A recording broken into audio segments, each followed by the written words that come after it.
three. 1, 2, 3. Let's go.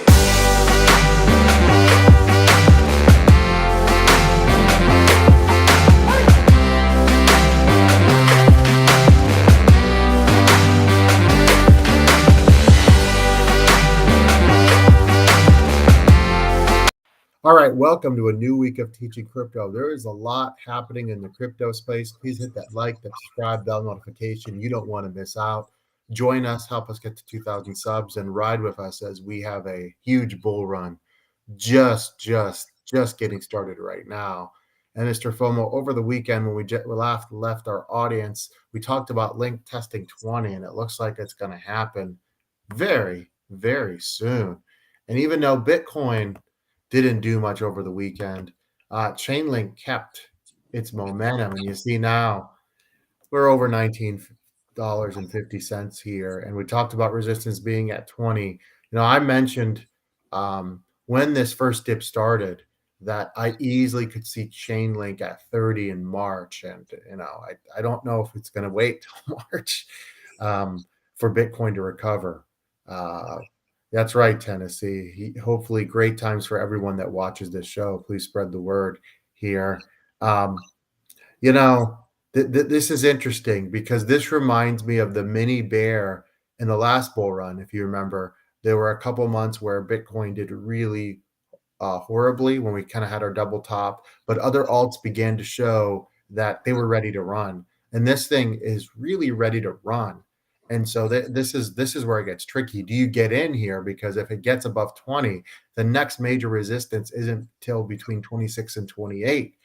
You could easily see it go to 28 over the next couple of days. However, I'm still not sure about Bitcoin in the very, very short term in the next 2 weeks. That's just me. I know you are the same way. So that can interrupt this. But man, if you got it at 15, you're feeling very good, because you could take profits now, but you could also wait a little bit, and this thing's going to rise. Remember, I've got this one well over 100 in early 2025, late 2024 as well. All right, so I believe in this one. And first of all, you're really happy, not if you bought this at 15, but if you bought this when Bitcoin was at 15K. If you were paying attention to this show back then, we were talking about Link, and we were telling you this is a project that's not going to go away. This will be strong in the bull run. And if you picked it up then, you are really happy. But you were talking about in the short term. Let's see, what do you got here? Well, look at the accumulation here. Real quick. There's one thing that I wanted to look at, and maybe you can help me understand it, but it looks like there's a lot of people that are borrowing Bitcoin in order to cover their margin calls. You see how many Bitcoin that is? And that's their margin long positions. Comparatively, there's only a couple hundred people borrowing to cover their margin short positions. So it looks like the longs are getting killed right now. And to be honest with you, I'm not exactly sure what that means, but it looks like if people are borrowing that much to cover their longs, that looks pretty bearish to me. In the very short term. In the very short term, yes. Right, in the very short term. But I'm just saying it fits with that narrative that I was giving you, or that thesis that I gave you last week that said we've got another accumulation period coming. And so if I'm looking at Link and I'm seeing it charge, and I think that there's going to be, and I do think that there's going to be another dip before we have a charge going into the halving. I'm looking at this and I'm saying I'm going to hold off for right now, because I like there's going to be maybe a long squeeze, maybe some downward action on the market manipulated by the futures market. I'm not quite sure. I'll have to do a little bit more digging on that. But when that many people are borrowing to cover their longs, it looks pretty sketchy. Yes, and the thing here is, if we do get a dip, you're going to want to, not financial advice, if Link does not break 20 and it breaks down back into the 16, 17 range, it's going to be another amazing opportunity. If you could show our viewers And this is a sign. This was just yesterday. This is a sign that people are interested in accumulating link here. And you take a look here within 24 hours. And this usually, when you take something out of an exchange, we'll talk about the opposite effect in a little bit. That means people are holding on to it. Well, You're protecting it. 19,583 link. We're taking finance. That to me means those people are planning to hold on to that link here for the foreseeable future. And then when it's time to sell, usually what happens, that link will not always, but usually that link will reappear on that exchange right there. And so that's just one, and that's not a small amount of money, by the way, or a small amount. No. So that's just one example there of, it can go fast, right? People can accumulate, and when you're going to take about when whales accumulate, they usually, not always, have a pretty good sense of where the market is going. And so two things. Maybe they got in before the last night and they wanted to take some quick profits before they thought maybe a small dip was coming, or they're getting in now because they know this thing's going well beyond 30 in March and they wanted to swoop in. Again, there are other tokens, and you might be like, why don't you guys mention the really, really small caps that might 2 or 3x in one day? The problem with those is for every one of those, there's about 100 rug pulls.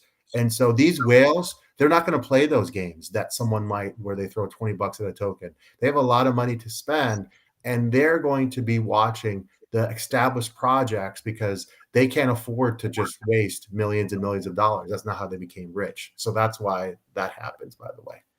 And I mean, you said rug pulls, but you've also got, I mean, we talked about Efinity, and then Efinity turns around, or Engine turns around and absorbs Efinity in a triple chain migration that I talked about last night.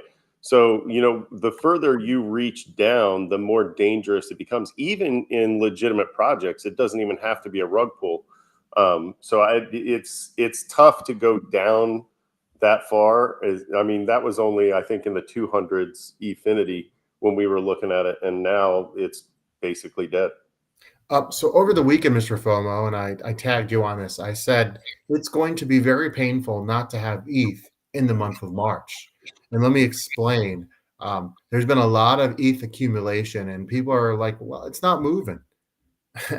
Well, remember, wasn't that long ago? It was at 16, 1500. Now we've established over 2000. So it has been consolidating for a while. This is one that does consolidate, and it does frustrate people. But when it moves, man, it's not even 24 hours sometimes. It's 3 or 4 or 5 or 6 hours.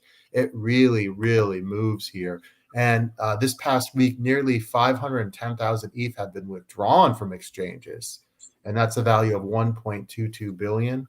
And so again, that leads me to believe that these people know they're not going to sell their ETH anytime in the short term. And so now we're looking at, I really, really think ETH here. There's been a lot of accumulation. It's been really, really holding steady here above 2000. I think ETH's making a huge move in March as we get closer to the Bitcoin halving. And then you have obviously the ETH ETF rumors, and supposedly the date is May 23rd or May 24th. We'll see if that actually comes to fruition, but it has not been. The SEC has not come out and said, hey, we're not doing this. So you know what that's going to do? That's going to drive up price. And man, I think you're going to want ETH in March. That's all I'm going to say. I wouldn't be shocked if ETH made a run at 3,500 in March. I really wouldn't. And so this one's, again, it's a stable token. And if you haven't gotten any ETH, this might be, not financial advice, a great opportunity right now. Even if Bitcoin does go back down, you're still getting ETH at a pretty good value here before March. Yeah, I would agree. I think that ETH is one of those ones that you have to have in your portfolio, just like Bitcoin. It's got to be a cornerstone. They say, ETH is digital oil, and it is akin to that. So I would make sure that I at least had some ETH heading into the halving event and maybe beyond. And you talk about crypto moving onto exchanges, moving off of exchanges. For those who don't know, when people move crypto off of an exchange, they're moving it to their cold wallet or some sort of custody or storage, especially large amounts like that. That means they're taking it away from a place that they're likely to sell it. When large amounts move on to exchanges, We'll see that soon. That means that the price might get crushed soon because this person is likely looking to sell their crypto. And if they sell it on the open market, it's going to drive the price way down. Now, as you guys are watching Link and ETH, you definitely want to pay attention to Solana. And here's why. You look here, and this is not a small amount here. 1,782,140 for Solana were transferred to Coinbase just yesterday, Mr. FOMO. And that is a lot of SOL. And so now you look at SOL, and we did hit the 125 range, and last week we hit 106. And I think this one, if we do get that Bitcoin correction that you're looking for, because right now Bitcoin, until it establishes itself at 44, it looks like we're going to kind of be stuck here in this range, right? We talked about last week between 41 and 44 is kind of, and now Solana did go back up a little bit this morning, back up to 97. But this one, you might get back into the 80s if Bitcoin does a major retrace. And that would be a significant opportunity because we know how we've seen in the past 6 months how much SOL can just run because of, in the crypto world, it does have a lot of use. Maybe not in the regular world, but in the crypto sphere, a lot of things are being built on SOL. So again, you want to. That's $100 million US dollars in SOL, right? Like that's almost 200 million, right? Yeah. Or no, that is an insane amount of SOL that just moved onto an exchange. So pay attention to that price. You might have a chance to accumulate SOL. Yeah. And so right now with Bitcoin, we're really, this week we talk about it is pretty significant. You're going to have the Super Bowl on Sunday. And so you're probably going to see a few, I would probably guess some Coinbase commercials. And those are going to be interesting. You might see, could you see a big financial firms? Maybe. A lot of interesting things happening. I wonder if they'll be barred from. Remember, not like last time. The door's been wide open. In fact, if you're watching any NBA games right now, you're seeing a lot of Coinbase on the courts. Yes. So everything is kind of slowly shifted. Now, what hasn't started is the media attention about the halving. That will not happen till probably early March, is my guess. Right? Probably early March. And I just want to talk about the NBA and the Coinbase and the sponsorships. I think until you start seeing it in the NFL and Major League Baseball is kind of starting to turn into this too. But when you pay your bench players tens of millions of dollars, you've got to take sponsorships from literally everywhere so that you can cover that cost. And so I like the NBA is a little bit weird to me when I see their sponsorships because they're more of an international game. Baseball a little bit too, but the NFL, when you see those commercials on the NFL, then you know that it's really an American thing and American people are crying out for Bitcoin, and Americans, the American retail is going to start seeing more and more commercials from it. But I think these other sports, I think when you see those things coming in, maybe it's a little bit more international, or maybe it's just because they're paying a guy $700 million now, and they've got no choice but to take everything they can get. Well, meanwhile, we're going to watch Bitcoin big time here because any move here, and I'm just going to throw this out, if we're wrong and it does get over 44, it could be off to the races before you know it. And this thing, we are expecting a little bit of a lull the next couple of weeks and things to pick up in March and April to be insane.